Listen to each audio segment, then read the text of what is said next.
জলাতঙ্ক রোগটা আসলে কি এবং এটার কোনো চিকিৎসা আছে কিনা? জলাতঙ্ক রোগটা আসলে একটা ভাইরাস ঘটিত রোগ। এটা র্যাবিস র্যাবিস ভাইরাস যেটা। এটা সাধারণত উষ্ণ রক্তের কিছু প্রাণী, যেমন সাধারণত কুকুর, শিয়াল, এই অনেক সময় বিড়াল, হ্যাঁ, বেজি, হ্যাঁ, আচ্ছা, এগুলা কামড়ের ফলে এই ভাইরাসটা আমাদের শরীরে ঢুকে এবং আসলে এটার একবার আক্রান্ত হলে এটার মৃত্যু প্রায় 100%। হ্যাঁ, আচ্ছা। এখন এখন পর্যন্ত বাঁচার ইতিহাস আমি যেটা জানি, একটা মেয়ে, তাও সে বাদুড়ের কামড়ে আক্রান্ত হয়েছিল ইউএসএতে, আমেরিকাতে, তাও বেশ কিছু বছর আগে।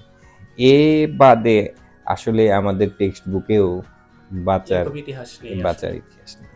আচ্ছা, তার মানে আমরা যেটা বুঝতে পারছি সেটা হচ্ছে জলাতঙ্ক রোগে যদি কেউ ইনফেক্টেড হয়ে যায়, তো সেক্ষেত্রে বাঁচার সম্ভাবনা নেই বললেই চলে। অনেকটা সেরকম। আচ্ছা, যদি কোনো প্রাণীর কামড় বা আঁচড় লেগে যায়, আপনি যে ধরনের প্রাণীর কথা বলতেছিলেন, এগুলো কামড় বা আঁচড় যদি কারো লেগে যায়, সেক্ষেত্রে আসলে ভ্যাকসিন নেয়াটা সময়টা যদি আমাদেরকে একটু ক্লিয়ার করেন। আমরা আসলে অনেকে ভীত সন্ত্রস্ত হয়ে কখন টিকা নেবো বা কখন ডাক্তারের কাছে যাবো, এটা আমরা অনেকে বুঝতে পারি না।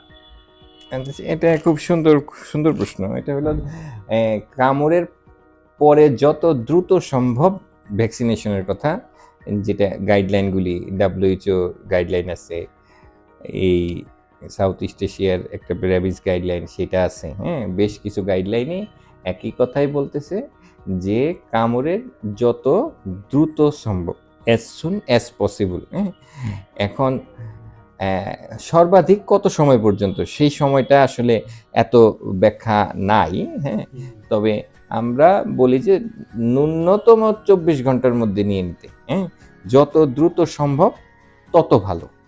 আচ্ছা, অনেক সময় এই সময়টা যখন পাস হয়ে যায়, দেখা গেছে ২৪ ঘন্টার মধ্যে ভ্যাকসিনটা নেওয়া কোনো কারণে পসিবল হয় নাই।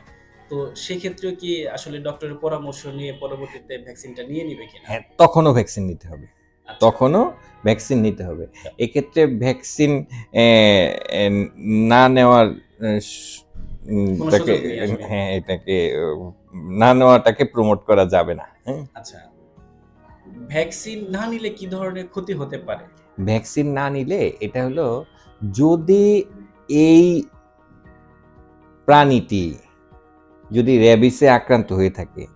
তাহলে সেও, যাকে সে কামড় দিছে, সেও র্যাবিসে আক্রান্ত হবে।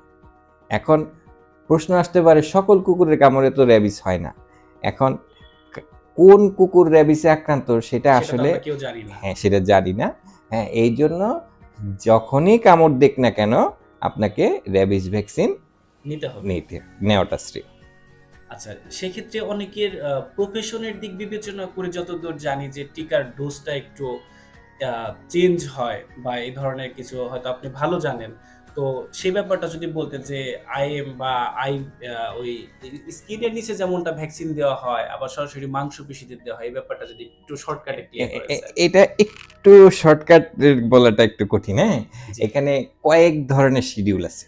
একটা হলো, ধরেন আজকে কাউকে কুকুর বা শিয়ালে কামড় দিল, হ্যাঁ, সে আগে কখনো ভ্যাকসিন পায় নাই। নাই। এখন সেই ক্ষেত্রে তার WHO গাইডলাইন মোতাবেক বা আরো কিছু গাইডলাইন মোতাবেক দুই ধরনের পদ্ধতি আছে। একটা হলো মাংসপেশিতে নেওয়ার, জি, যেটাকে আমরা আইএম বলি।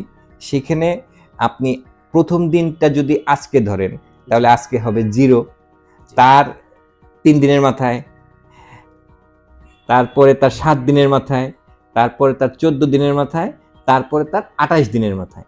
মানে 0, 3, 7, 14, এবং 28। ২৮। এটা প্রিফিল্ড ইনজেকশন সিরিঞ্জি পাওয়া যায়, জি, ওইটা মাংসপেশিতে নিল। এখন আরেকটা পদ্ধতি যেটা আছে, সেটাকে বলে আইডি, ইন্টারডার্মাল। হ্যাঁ, ইন্টারডার্মালের প্রোটোকলটা প্রথমেই শুরু করছিলেন থাই রেড ক্রস মডেল, পরে এটা WHO একটু মডিফিকেশন করছেন, হ্যাঁ, সামান্য মডিফিকেশন। এখানে আসলে 4টা ডোজ, 4টা ডোজ। এখন এখানে চামড়ার নিচে দেওয়া হয় 2 হাতে, আচ্ছা, 0, এই 7, অথবা 0-3 থেকেও শুরু করা যায়, 0-3, 7, 28 এভাবেও দেওয়া যায়, 0-3, 21, 28 এভাবেও দেওয়া যায়। তবে বেশিরভাগ সময় 0-3, 7, 28, মানে আজকে যদি দেন তাহলে এটা 0 দিন জি দিতে হবে হাতের নিচে, দুই পাশে, দুনো স্কিনের হাতে, নিচে চামড়ার চামড়ার নিচে। নিচে। এটা ইনসুলিন সিরিঞ্জ দিয়ে দেওয়া হয়। আচ্ছা আচ্ছা আচ্ছা, আরেকটা শিডিউল যেটা, যে ধরেন কেউ বন্য প্রাণী সে পালন করতেছে, বা ডগ হ্যান্ডলার, হ্যাঁ, বা ফরেস্টার, কিছু বনে যারা থাকতেই হয়, তাদের তো আক্রান্ত হওয়ার ঝুঁকি আছে, যে কোনো সময় পশু কামড় দিতে পারে। সেই ক্ষেত্রে হলো আজকে যদি দেন তাহলে কত, 0, জি তার 7 দিনের মাথায় 7, 0-3, 7, 21, 21তম দিনে দিলেন। এরপরে 1 বছর পরে একটা ডোজ দিলেন, এবং প্রতি 5 বছর পর পর একটা করে ডোজ দিতে হবে, সে আচ্ছা। ভ্যাকসিনেটেড। এটার স্যার কি কোনো মানে অ্যান্টিবডি টেস্ট করার সুযোগ আছে কিনা, যে ভ্যাকসিনটা অ্যান্টিবডি আমার শরীরে কোনো অ্যান্টিবডি কাজ টেস্ট করার করলো কিনা? সুযোগ আছে, তবে খুব বেশি পপুলার না আর কি। অবশ্যই সুযোগ আছে। এখানে বলা হয় যদি 0.5 ইন্টারন্যাশনাল ইউনিট পার লিটারে যদি কম থাকে, তখন আবার ভ্যাকসিনের বুস্টার ডোজ দিতে হয়। দিতে হবে। কিন্তু এটা আসলে ওয়ার্কিং হিসাবে খুব কমই করা হয়। এখন কেউ এমন আসলো, সে তাকে 5 বছরের মধ্যে কোনো এক সময় কুকুরে কামড় দেওয়া হয়েছিল, কুকুরে কামড় দিয়েছিল, এরপরে সে আবারও তাকে কুকুর বা শিয়ার পুনরায় কামড় দিছে। কামড় দিচ্ছে, তার ক্ষেত্রে শিডিউলটা হবে 5 বছরের মধ্যে জি জি 2টা ডোজ হবে। আজকে যদি দেন তাহলে আজকে 0 দিন, জি তার 3 দিনের মাথায় একটা, আচ্ছা তাহলে তার ক্ষেত্রে তার 2টা ডোজ হইল। আর কেউ এমন কামড় দিছে, সে ভ্যাকসিনও নিছে, কিন্তু 5 বছর পার হয়ে গেছে, জি সেই ক্ষেত্রে তার আগের যে আমরা শিডিউলটা বললাম, সেটা পুনরায় স্টার্ট হ্যাঁ, করতে হবে। 0-3, 7, 14, 28 মানে নতুন অবস্থায় যেভাবে নেওয়া নতুন হয় অবস্থায় নতুন তাকে করে ওইভাবে দিতে হবে। আচ্ছা, তার মানে আমরা যেটা বুঝলাম স্যার, এটা মানে টিকা বা ভ্যাকসিনের ব্যাপারটা খুবই একটু কমপ্লিকেটেড। হ্যাঁ। অন্যান্য ভ্যাকসিনের চাইতে একটু আলাদা। তো অলরেডি আমাদের এই প্রশ্নটা আপনাকে করার পূর্বে আপনি অ্যান্সার দিয়ে দিছেন যে কোনো প্রাণীতে কাউকে আঁচড় দিল বা কামড় দিল, সেটার ভ্যাকসিন নিল, ভবিষ্যতে আবার দেওয়ার পরে কি করবে? সেটার অ্যান্সার আপনি অলরেডি দিয়ে দিছেন। তো আমাদের লাস্ট কোয়েশ্চেন স্যার, সেটা হচ্ছে আম যারা আসলে আমরা অনেকে আছি বিড়াল বা কুকুর পালতে খুবই আগ্রহী বা অনেকের বাসা-বাড়িতে আছে। তো সেক্ষেত্রে তাদের উদ্দেশ্যে যদি আপনার কোনো ছোট্ট করে কোনো পরামর্শ থাকে? সেই ক্ষেত্রে দুটো জিনিস, একটা হলো কুকুর এবং বিড়ালের জন্য রেবিস ভ্যাকসিন আছে। জি, তার ওই কুকুর এবং বিড়াল যেটাই সে পালন করুক না কেন, সেটাকেও ভ্যাকসিনেটেড করতে হবে, এবং নিজেরও প্রি এক্সপোজার প্রোফাইলিসিস, যেটা আমি আগে বললাম, জি। যে 0, 7, 21 মানে এটা কি স্যার বিড়াল বা কুকুরে মানে কামড় বা আঁচড় না দিলেও মানে না সুস্থ দিলে, থাকা অবস্থায় সুস্থ নিয়ে নেবে? দিলে, হ্যাঁ, এটাকে বলে আমরা এক্স এখানে এক্সপোজার শব্দটা ইম্পর্টেন্ট। এক্সপোজার মানে মনে করেন আপনি কামড় দেওয়া, জি, এটা হলো এক্সপোজার। হ্যাঁ, হ্যাঁ, হ্যাঁ, হ্যাঁ। তাহলে প্রি এক্সপোজার কি, আপনাকে কামড় দেয় নাই, হুম, হুম। আপনি আগে পূর্ব থেকে আপনি প্রস্তুতি নেওয়া। র্যাবিসের এগেইনস্টে আপনি একটা শারীরিক অ্যান্টিবডি তৈরি করে রাখবেন। হ্যাঁ, যে ভবিষ্যতে কামড় দিলে যাতে হ্যাঁ ক্ষতি না হ্যাঁ, হয়। এখন সেই শিডিউলে ভ্যাকসিনটা নিয়ে নেওয়া উচিত।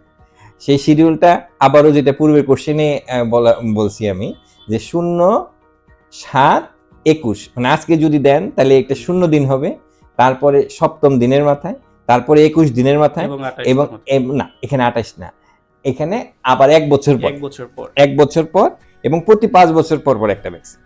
আচ্ছা, তাহলে মানে বিড়ালকে যদি আমি বা কুকুরকে যদি ভ্যাকসিন দিয়ে আমি যদি নিজে না নেই, তাহলে সেক্ষেত্রে কোনো সমস্যা আছে কিনা? হ্যাঁ, খুবই সুন্দর প্রশ্ন। সেক্ষেত্রে আপনি তো চতুর্দিকে তো অনেক আমাদের এই স্ট্রিট ডগ আছে, জি, বাইরে দেখবেন যে প্রচুর ঘোরাফেরা করে। কুকুরের ঘোরাফেরা। এখন আপনাকে এর মধ্যে যদি কেউ কামড় দেয়, সেটা একটা প্রশ্ন।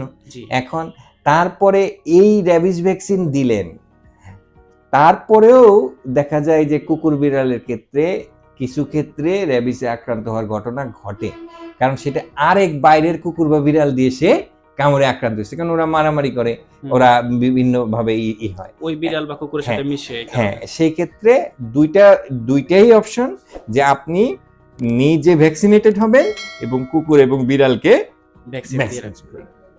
ধন্যবাদ স্যার আমাদেরকে সময় দেওয়ার জন্য। পরবর্তীতে নিশ্চয়ই স্যারের কাছে আসবো। ধন্যবাদ। ধন্যবাদ আপনাকে।